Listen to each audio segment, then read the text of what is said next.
ഒരാൾ ഹക്കിൻ്റെ മാർഗം എന്താണ് എന്ന് ചോദിച്ചപ്പോൾ ഷെയ്ഖ് റഹിമഹുല്ല കൊടുത്ത ഉത്തരമാണ് ഈ കവിത. അങ്ങനെ ധാരാളം ഗ്രന്ഥങ്ങൾ നമുക്ക് കാണാൻ സാധിക്കും. ഉദാഹരണത്തിന് ഏതാണ് പറയാൻ കഴിയുക? ഒരു ചോദ്യത്തിന് ഉത്തരമായി രചിച്ച ഗ്രന്ഥങ്ങളിൽ ഏതെങ്കിലും ഒന്ന് ആർക്കെങ്കിലും പറയാൻ പറ്റുമോ? ഏതാണ്? അയ്യോ, അതെന്താണ്? ഒരേ ചോദ്യത്തിനുള്ള ഉത്തരമാണ്. അഥവാ ഷെയ്ഖുൽ ഇസ്ലാം ഇബ്നു തൈമിയയിലേക്ക് ചേർത്തി പറയുന്ന ഒരു കവിതയാണ് ലാമിയ. യാ സായിലി അൻ മദ്ഹബി വഅഖീദതി റുസിഖൽ ഹുദ എന്ന് തുടങ്ങുന്നത്. മറ്റൊന്ന് ഏതാ? അൽ ജവാബുൽ കാഫി ലിമൻ സഅലഹു അൻ ദവാഇ ഷാഫി. ഏതാണ് ആ ഗ്രന്ഥം? അദ്ദാഉ വദ്ദവ. ഇബ്നുൽ ഖയ്യിം റഹിമഹുല്ലാ രചിച്ച അദ്ദാഉ വദ്ദവ എന്നുള്ളത് എന്താണ്? ഒരു ചോദ്യത്തിനുള്ള ഉത്തരമാണ് യഥാർത്ഥത്തിൽ. സുബ്ഹാനല്ലാഹ്, ആ ചോദ്യത്തിൻ്റെ ഇഖ്ലാസാണത്.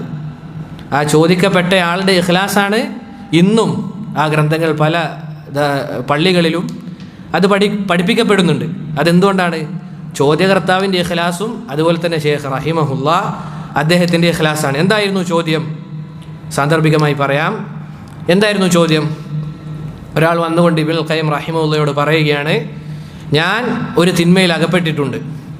ആ തിന്മയിൽ ഞാൻ ഇനിയും മുഴുകുകയാണെങ്കിൽ ഒരുപക്ഷെ എൻ്റെ ജീവിതം ദുനിയാവിലും ആഖിറത്തിലും എന്തായി പോകും? അത് പ്രയാസത്തിലായി പോകും. അതെന്താണ് ആ തിന്മ എന്ന് ആ ചോദ്യകർത്താവ് പറയുന്നില്ല. പക്ഷെ ആ ഗ്രന്ഥം വായിച്ചു കഴിഞ്ഞാൽ മനസ്സിലാക്കാൻ സാധിക്കുന്നത് എന്താണത്? ഒരാണിന് തോന്നുന്ന കാമമുണ്ടല്ലോ, അറബിയിൽ ലിവാത്ത് എന്ന് പറയും. ആ ഒരു കാര്യമാണെന്ന് ഉലമാക്കൾ പറഞ്ഞതായി കാണാം. പക്ഷേ ചോദ്യകർത്താവ് എന്ത് പറയുന്നില്ല? ഇതായിരുന്നു പ്രശ്നം എന്ന് പറയുന്നില്ല. എന്നിട്ട് ആ ചോദ്യകർത്താവ് പറയുന്ന ഒരു വാക്കുണ്ട്, ഫറഹിമല്ലാഹു മൻ അആന മുബ്തല. പരീക്ഷിക്കപ്പെട്ടവനെ സഹായിക്കുന്നവനെ അള്ളാഹു എന്ത് ചെയ്യട്ടെ? റഹ്മത്ത് ചൊരിയട്ടെ എന്ന് പറഞ്ഞ് ഒരു ചോദ്യത്തിനുള്ള ഉത്തരമായിക്കൊണ്ട് ഷെയ്ഖ് റഹിമഹുല്ലാ ധാരാളം പേജുകൾ വരുന്ന ഒരു ഗ്രന്ഥം അത് രചിക്കുകയാണ്. സഹോദരങ്ങളെ, സാന്ദർഭികമായി പറയുകയാണ്, സാധിക്കുന്ന ആളുകൾ, ഈ കൂട്ടത്തിൽ സാധിക്കുന്ന ആളുകൾ എന്ത് ചെയ്യണം? ആ ദറസുകൾ നമുക്ക് ലഭ്യമാണ്, മലയാളത്തിൽ ലഭ്യമാണ്. അത് കേൾക്കാൻ ശ്രമിക്കണം, പ്രത്യേകിച്ച് യുവാക്കൾ. കാരണം ഒരാളത് വായിച്ചു കഴിഞ്ഞാൽ അവനെ പക്വതയുള്ളവനാക്കും ആ ഗ്രന്ഥം. അഥവാ ആ ഗ്രന്ഥത്തിൽ ഉൾക്കൊണ്ടിരിക്കുന്ന കാര്യത്തിൻ്റെ ഫിഹ്രിസ് അഥവാ ഉള്ളടക്കം മാത്രം വായിച്ചു കഴിഞ്ഞാൽ നമുക്ക് എന്ത് ലഭിക്കും? ഈമാനികമായ വർധന ഉണ്ടാകും. ആ ഗ്രന്ഥത്തിൻ്റെ ഉള്ളടക്കം മാത്രം വായിച്ചു കഴിഞ്ഞാൽ. കാരണം അതിലെന്താണ് ഉള്ളടക്കത്തിലുള്ളത്?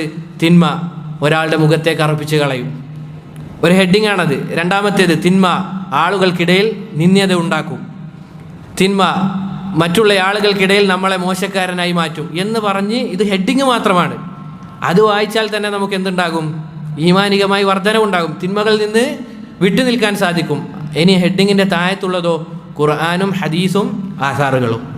സുബ്ഹാനല്ലാഹ്, അത് വായിച്ചു കഴിഞ്ഞാൽ നമ്മുടെ ജീവിതത്തിന് മാറ്റമുണ്ടാകും ഇൻഷാ അല്ലാഹ്. ഇഖ്ലാസോട് കൂടിയാണ് നമ്മളത് വായിക്കുന്നതെങ്കിൽ.